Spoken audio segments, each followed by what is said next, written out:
নমস্কার বন্ধুরা, তোমাদের জন্য আবার একটা নতুন রেসিপি নিয়ে হাজির হয়েছি। আজকে একটা নতুন রেসিপি।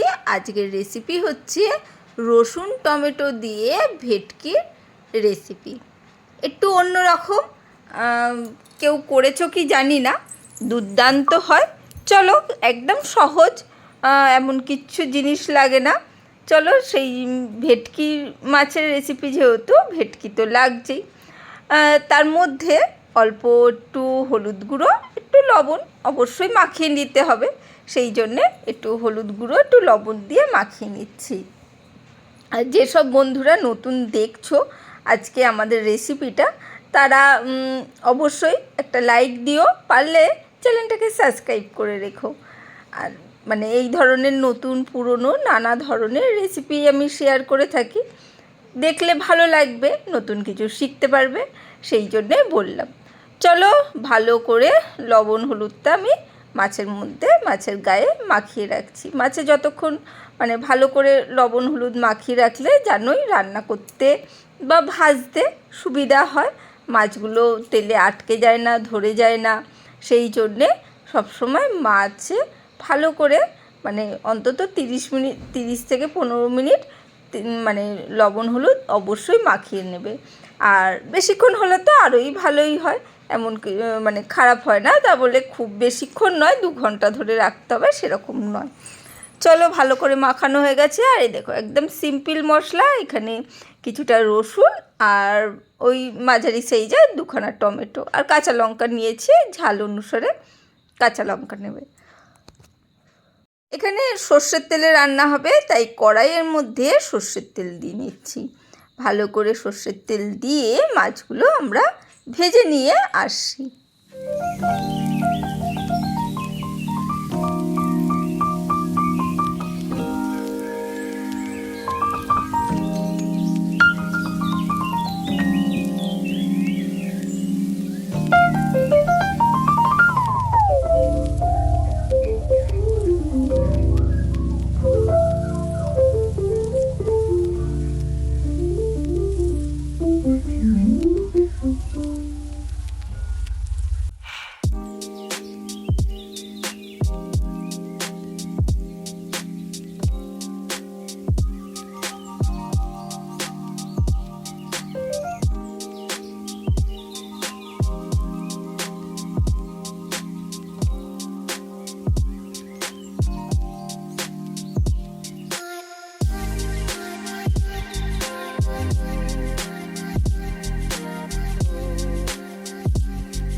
মাছগুলোকে দেখলে খুব সুন্দর করে কিন্তু আমি ওলট পালট করে লাল করে যে যেরকম খাও সেই সেরকমভাবে ভেজে নেবে। অবশ্যই মাছগুলো বেশি কড়া করে ভাজবে না, তাহলে মাছের টেস্টটা থাকে না, ছিবড়ে হয়ে যায়, সেই জন্যে। চলো, মাছ ভেজে রেখে দিয়েছি। আর এখানে আমি দেখো ওই সর্ষের তেলের মধ্যে সেই গোটা রসুনগুলো দিয়ে দিয়েছি, এখানে কাঁচা লঙ্কাও কয়েকটা ভেঙে ছোটো ছোটো টুকরো করে দিয়ে দিয়েছি, কাঁচি দিয়ে কেটে একটু ছোটো টুকরো করে দিয়ে দেবে। হালকা করে নাড়াচাড়া করে নিচ্ছি। আর টমেটোগুলোও দিয়ে দিলাম, টমেটোগুলো দিয়েও ভালো করে রান্না করে নিচ্ছি, মানে কষিয়ে নিচ্ছি। যে কোনো মশলা পরিমাণটা তোমরা নিজেরা দেখে একটু করবে, যে পরিমাণ মাছ বা মাংস থাকে বা আলু রেসিপি হলে আলু থাকে, সেইভাবে মশলাগুলো নেওয়ার চেষ্টা করবে। আমি বলবো এতটা পরিমাণ লাগছে, কিন্তু তোমাদের বাড়িতে দেখা গেল মশলা আরও বেশি হয়তো মশলাদার খাবার খায় বাড়ির লোকেরা, বা কম মশলাদার খাবার খায়, তখন সেই পরিমাণটা কিন্তু অসুবিধে হয়ে যায়। সেই জন্যে মশলাটা তোমরা অবশ্যই নিজেদের মতন করে একটু বুঝে দিতে হয়।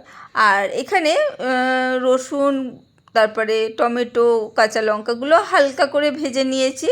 তারপরে আমি একটু চামচের সাহায্যে আমি একটু তুলে নিচ্ছি।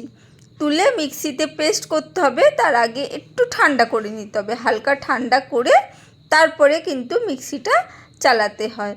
কারণ গরম মশলা যদি চালাও তাহলে এমনি মশলাটা গরম রয়েছে, তারপরে মিক্সির গরমে মশলাটা টেস্টটা চলে যাবে।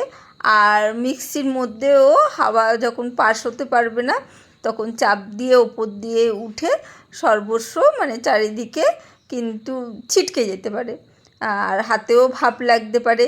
আর মিক্সি বাটিটা তো অবশ্যই গরম হয়ে যাবে, সেটাও ধরতে অসুবিধা হবে। দেখতেই পেলে পেস্টটা করা হয়ে গেছে। আর ওই তেলটার মধ্যেই আমি দিয়ে দিচ্ছি, এখানে দেখো আমি কালো সর্ষে নিয়ে নিয়েছি, কালো সর্ষেটা ওই তেলের মধ্যে দিয়ে দিয়েছি।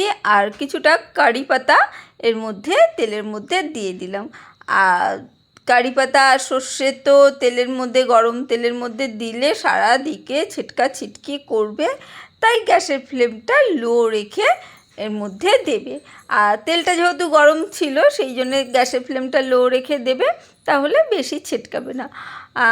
মশলাটা তো ওইদিকে একটুকুনি ফোড়নটা একটু ভাজা হলো, তার মধ্যেই কিন্তু আমি রসুন, টমেটো আর কাঁচা লঙ্কা যেটা পেস্ট করেছিলাম সেই পেস্টটা দিয়ে দিলাম। দিয়ে অবশ্যই একটু লবণ দেবো স্বাদ অনুসারে, মশলাটার স্বাদটা তো বাড়াতে হবে। আর রঙের জন্য একটু হলুদ গুঁড়ো দিলাম হালকা করে, দিয়ে এইখানে কাশ্মীরি লঙ্কার গুঁড়ো দিলাম, ওই দেখতে একটু ভালো হবে সেই জন্যে। আর কাঁচা লঙ্কা যেহেতু ব্যবহার করেছি সেহেতু শুকনো লঙ্কা এখানে ব্যবহার করছি না। তোমরা চাইলে শুকনো লঙ্কার ব্যবহার করতে পারো। আমি তো জানোই মানে ওই শুকনো লঙ্কাটা আমাদের বাড়িতে চলে না, গুঁড়োটা, সেই জন্যে। হালকা একটু চিনি দেবে, আর টমেটো দেওয়া রয়েছে যেহেতু হালকা করে একটু চিনি দিয়ে ভালো করে কষিয়ে নেবে। আর লবণটা অবশ্যই চেক করে নেবে।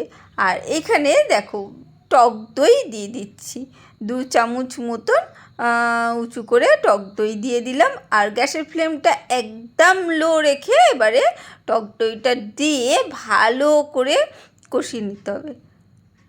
লো ফ্লেমে 5 মিনিট ধরে টক দইটা কষাবে, তাহলে কি হবে, টক দইয়ের কাঁচা গন্ধটা থাকবে না। লো ফ্লেমে করবে, না হলে দইটা কেটে যেতে পারে, সেই জন্যে লো ফ্লেমে রেখে একটু ধৈর্য ধরে কষাবে। এইভাবে করেছো কি জানি না, অবশ্যই করে দেখো, সাদা ভাতের সাথে দারুণ জমে যাবে। একদম কিন্তু অন্য রকম রেসিপি, রান্না করতে ভালো লাগে তাই নানা রকম এক্সপেরিমেন্ট করে থাকি, ভালো লাগে। আর বাড়ির লোকেরাও মানে উৎসাহ দেয়, আর তাদের তো খেয়ে ভালোই লাগে, সেই জন্যে অন্তত সেই রেসিপিগুলো করার সাহস দেখাতে পারি। আর আমার মনে হয় আমার বন্ধুদেরও আমার রেসিপিগুলো বেশ ভালো লাগে, তাই খুব মন দিয়ে দেখে। মন দিয়ে দেখতে দেখতে আমাদের বন্ধুদের যদি লাইক দিতে ভুলে যাও, অবশ্যই লাইক দিয়ে দিও। আর পুরনো বন্ধুরা তো সবসময় সঙ্গে রয়েছে, পাশে রয়েছে, ভালো ভালো কমেন্ট করছে আর লাইকও দিচ্ছে, লাইক দিতে ভুলে যায় না, সেই জন্যে অসংখ্য ধন্যবাদ। এখানে কষাতে কষাতে 2 কাঁচা লঙ্কা এইভাবে ফাটিয়ে ফাটিয়ে আমি টুকরো করে দিয়ে দিলাম। এটা দিলে কি হবে, কাঁচা লঙ্কা লাস্টে দিলে এই যে কাঁচা লঙ্কার একটা কাঁচা গন্ধ এই মশলার মধ্যে যাবে, একটা আলাদাই টেস্ট কিন্তু আসবে, সেই জন্যে কাঁচা লঙ্কাটা দিয়ে দইটা কিন্তু কষিয়ে নিচ্ছি ভালো করে। মশলাটা কিন্তু সুন্দর করে কষানো হয়ে গেছে। এরপরে একটু পরিমাণ মতন জল দিতে হবে, তারপরে গ্রেভি অনুযায়ী, খুব বেশি গ্রেভি হবে না, তবুও অল্প হালকা তো একটু গ্রেভি হবে, গামাখা, তাই একটু জল দিয়ে দিচ্ছি। তারপরে একটু ভালো করে ফুটলে আমি এখানে অবশ্যই যে মিক্সি বাটিতে মানে মিক্সিতে মশলাটা পেস্ট হয়েছিল সেই মশলাটা ধুয়েও জলটা কিন্তু দিতে হবে, সেই জলটা কিন্তু দিয়েছে। তারপরে যদি লাগে আর একটু দেবে, আর তারপরে একটু হালকা ফুটে উঠলেই মাছগুলো দিয়ে দেবে, কারণ যেহেতু মশলাগুলো খুব ভালো করে কুক হয়ে গেছে। আর লবণটা কিন্তু চেক করে নেবে, তখন কিন্তু আমি লবণটা চেক করলাম, দেখতেই পেলে। আর লবণ চেক করে নিয়ে যদি মনে হয় লবণটা কম রয়েছে বা টকটা বেশি রয়েছে, তাহলে একটু চিনি, একটু লবণ দিয়ে দেবে, তাহলে ব্যালেন্সটা চলে আসবে। আর এখানে আমি ওই যে ফুটলো, এখানে এবারে মাছের টুকরোগুলো আমি দিয়ে দেবো। মাছগুলো ভালো করে দিয়ে ফুটিয়ে নেব, সুন্দরভাবে গামাখা করে, গামাখার চেয়ে একটু বেশি ঝোল হবে।